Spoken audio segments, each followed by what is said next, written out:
অনেকের নতুন গাড়ির হেডলাইটে ভুলবশত এরকম দাগ বা স্কেচ পড়ে যায়। তারা হয়তো মনে করে যে এরকম স্কেচগুলো রিমুভ করা পসিবল না, কিন্তু দক্ষ কারিগরের কাছে এই দাগগুলো রিমুভ করা কোনো ব্যাপারই না। এগুলো কিভাবে রিমুভ করতে হয় তা আমি বলে দিচ্ছি। সাম্পারা পলিশের মাধ্যমে এটা রিমুভ করা পসিবল। আজকে আমি এটা রিমুভ করার ট্রাই করব এবং লাস্ট ফিনিশিং আপনাদেরকে দেখানোর চেষ্টা করব।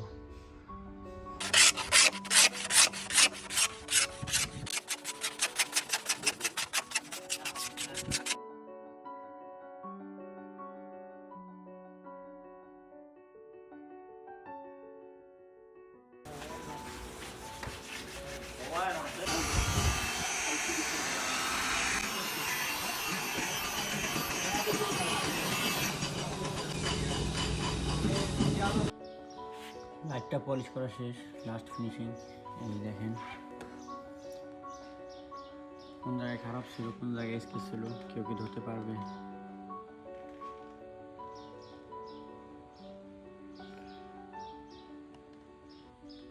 এই হচ্ছে লাস্ট ফিনিশিং। কোন জায়গায় স্কেচ ছিল কেউ কি ধরতে পারবে?